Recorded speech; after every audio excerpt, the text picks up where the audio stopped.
Hello बच्चों, how are you. तो बच्चों, आज के वीडियो लेक्चर में हम आपको कराएंगे ओम्स लॉ के बारे में। लास्ट वीडियो लेक्चर में हमने आपको कराया था करंट डेंसिटी के बारे में, जो कि होता है J = I/A। इस वीडियो लेक्चर में हम आपको बताएंगे ओम्स लॉ। इसका हम स्केलर फॉर्म बताएंगे और वेक्टर फॉर्म बताएंगे, और इसके बारे में ग्राफ के बारे में हम आपको बताएंगे। Graph versus graph between potential difference versus flowing current. तो चलिए डिस्कस करते हैं होता क्या है। मैं हूं RK वर्मा रविकांत, और आप हैं मेरे साथ मेरे चैनल पर फिजिक्स एजुबिट। ठीक है, अच्छे से आप लोग जान लीजिए। तो बच्चों, होता क्या है, ओम्स लॉ क्या होता है।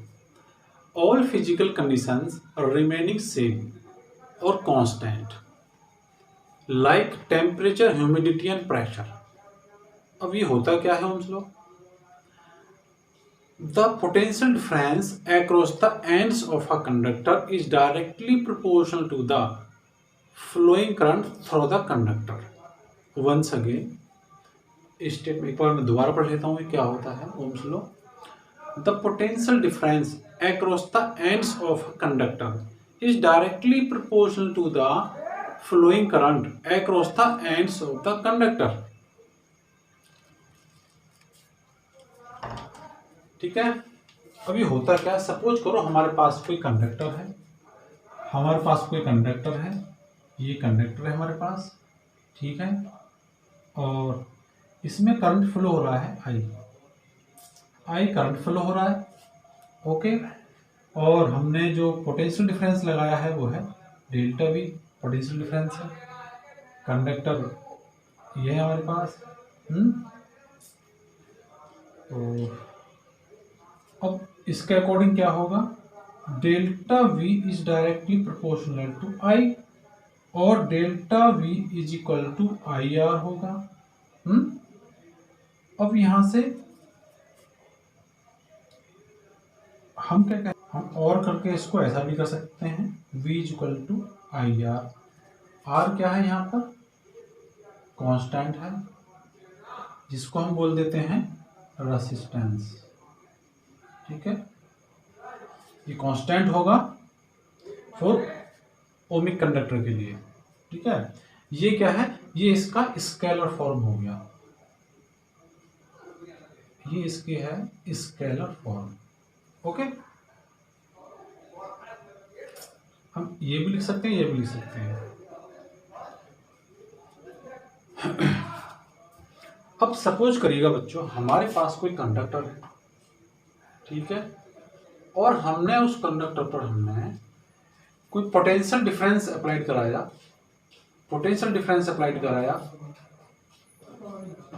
10 वोल्ट और 0 वोल्ट। तो इसमें एम्पियर कितना होगा, करंट कितना होगा इसमें, 2 एम्पियर का। अगर हमने 20 वोल्ट और 0 वोल्ट अप्लाइड कराया तो कितना हो जाएगा, इसी के रेशो में बढ़ेगा, फिर वो 4 एम्पियर। कितना होगा, 4 एम्पियर करंट फ्लोइंग होगा। ठीक है, ये तो हो गया इसका स्केलर फॉर्म और ओम्स लॉ। अब यहां से एक बात और देखिए आप, इसके लिए ग्राफ बना लेते हैं हम। ग्राफ ये इस टाइप से, ग्राफ ये है करंट फ्लोइंग I और ये है डेल्टा V। ठीक है, अगर हम इसके लिए स्लोप बनाएं तो ये एंगल थीटा हो जाएगा यहाँ पर। इसके लिए अगर हम स्लोप बनाएं तो स्लोप क्या हो जाएगा भाई, स्लोप क्या होगा, स्लोप क्या हो जाएगा इसके लिए, slope tan theta = delta V upon I = क्या हो जाएगा, R। ये क्या है, R क्या है यहाँ पर, कांस्टेंट है। ठीक है, R क्या है यहाँ पर, कांस्टेंट है। इसको क्या बोलते हैं हम, रेसिस्टेंस बोल देते हैं। ये कांस्टेंट होगा, कांस्टेंट फॉर ओमिक कंडक्टर। तो ये तो होगी यहाँ तक की बात, आप इसको नोट कर लीजिए। ठीक है, अब मैं आपको कराऊंगा ओम्स लॉ का proof, deduction of Ohm's law. ठीक है, डिडक्शन ऑफ ओम्स लॉ क्या कराएंगे, डिडक्शन ऑफ ओम्स लॉ कराएंगे।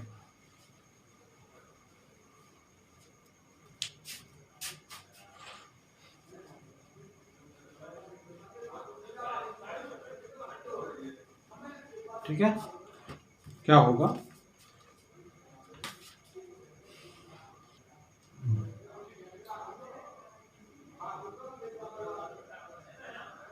Ohm's law, deduction of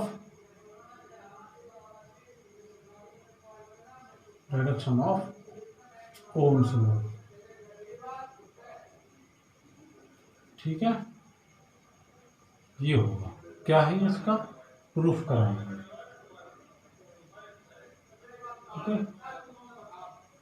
proof कराएंगे। ओके, अब देखिए, वी नो दैट क्या जानते हैं हम, I इज इक्वल टू, पिछले वीडियो लेक्चर में हमने पढ़ाया था, VDENA। ठीक है, ये होता है VD, क्या है यहाँ पर ड्रिफ्ट वेलोसिटी है, ओके।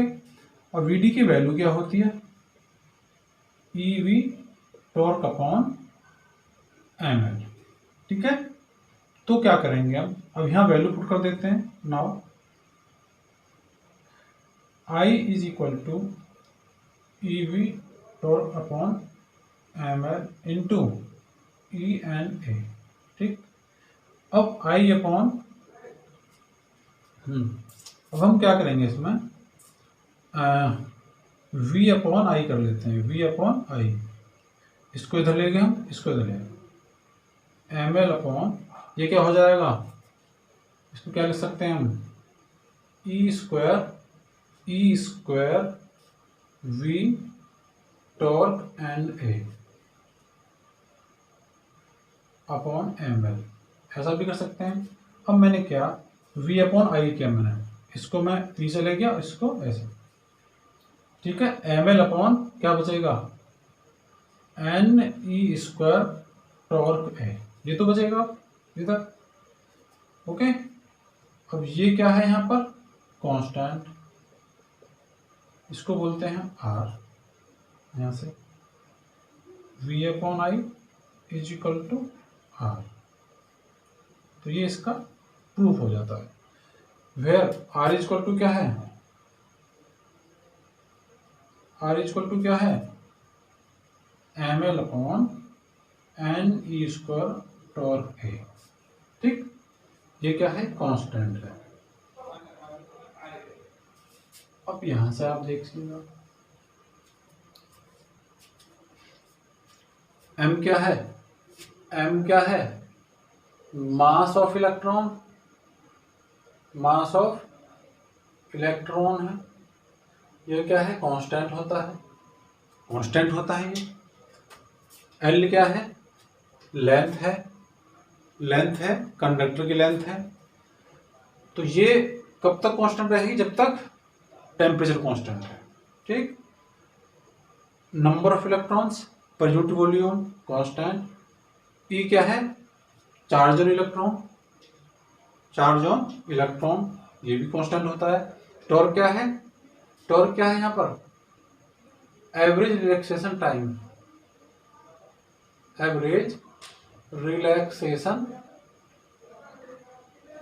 टाइम। ठीक है, 2 कोलिजन के लिए टाइम होता है ये क्या है, cross section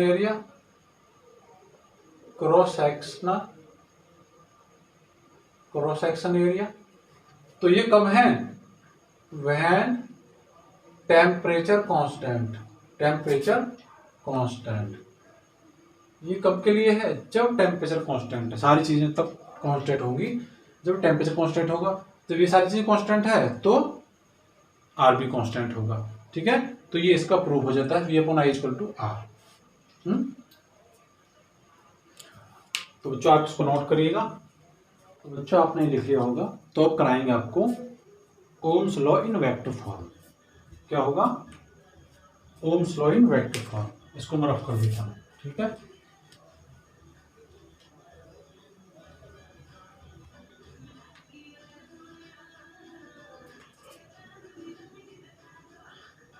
ohms law in vector form, vector form, ठीक है। Ohm's law in vector form. We know that क्या होता है? Delta V is proportional to I, delta V is equal to I R होता है, ठीक है। अब देखिएगा, ये तो है स्केलर फॉर्म, ये तो क्या है? स्केलर फॉर्म, ठीक। ये तो है स्केलर फॉर्म। अब हम क्या करेंगे?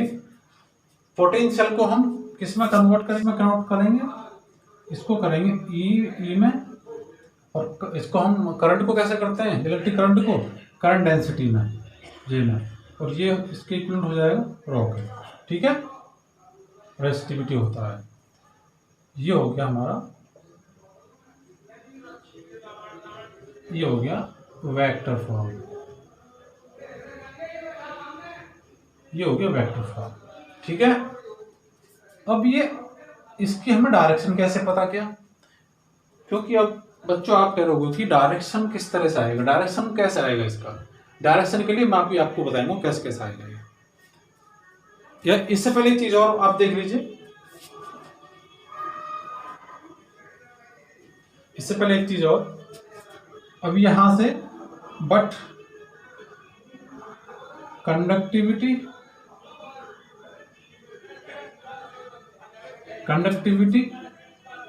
सिग्मा इज इक्वल टू 1/ρ, जिसकी वैल्यू हम इस पुट करेंगे। Then E is equal to क्या हो जाएगा? J इंटू ρ की जगह क्या लिखेंगे हम? 1/, कैसे लिख सकते हैं? J is equal to sigma E,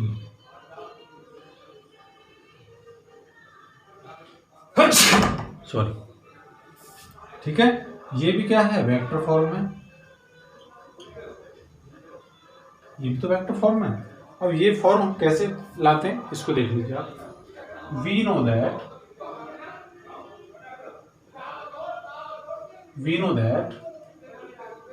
V upon I is equal to क्या होता है? ml upon n² torque a. अब हम कैसे कर सकते हैं और करके? V upon L is equal to m upon n² torque into I upon a, ठीक है। मैं ये वाली वैल्यू, ये L इधर लाया और I को मैंने उधर पहुंचा दिया, ठीक है, कोई फर्क नहीं पड़ा। ये क्या है? कांस्टेंट है, ये वाली वैल्यू कांस्टेंट है। ये क्या है? E है। ये क्या है? J। V अपॉन I क्या होता है? E इक्वल, ये क्या है? कांस्टेंट है, क्या हो जाएगा? ये ρ। ये क्या हो जाएगा? J, ठीक। अब हम इसको ऐसे भी लिख सकते हैं और करके, या तो ये लिख लीजिए, या तो आप इसको समझ लीजिए, या फिर J is equal to sigma E, इसको समझ लीजिए आप। दोनों ही क्या हो जाएंगे?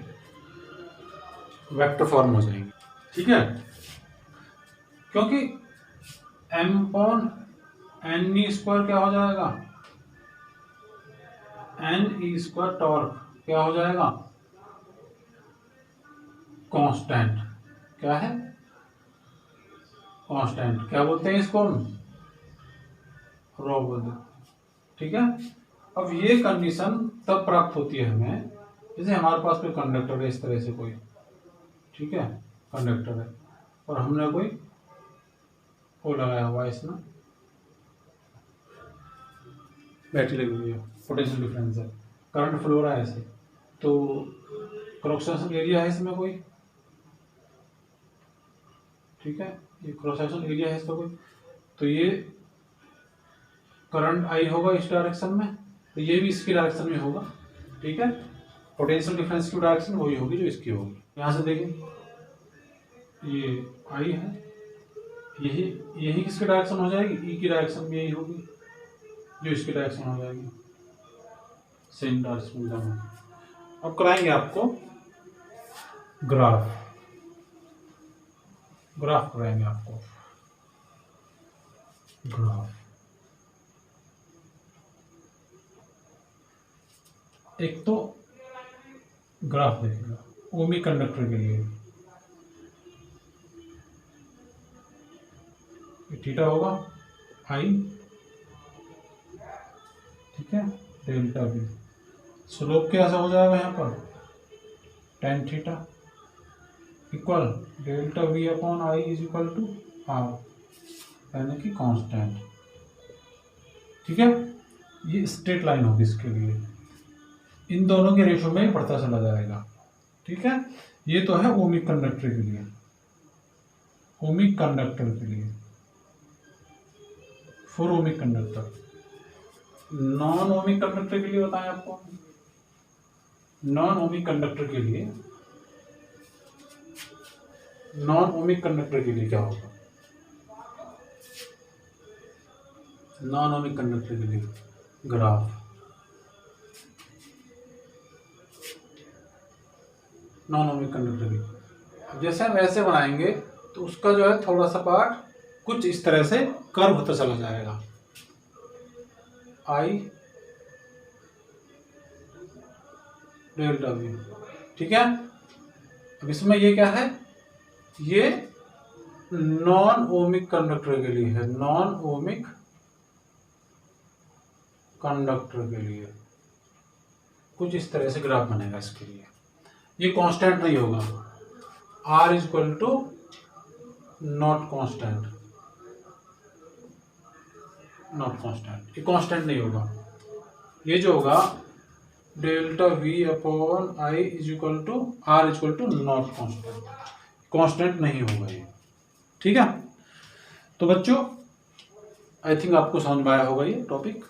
यदि आपको और वीडियो लेक्चर जैसे करंट डेंसिटी आपको वॉच करना है तो आप क्या करेंगे, ऊपर जाएं और यूट्यूब पर ऊपर जाएं, यूट्यूब पर सर्च करें करंट डेंसिटी बाय फिजिक्स एजुविड, तो वहाँ से आप उसको वॉच कर सकते हैं। Okay, thank you.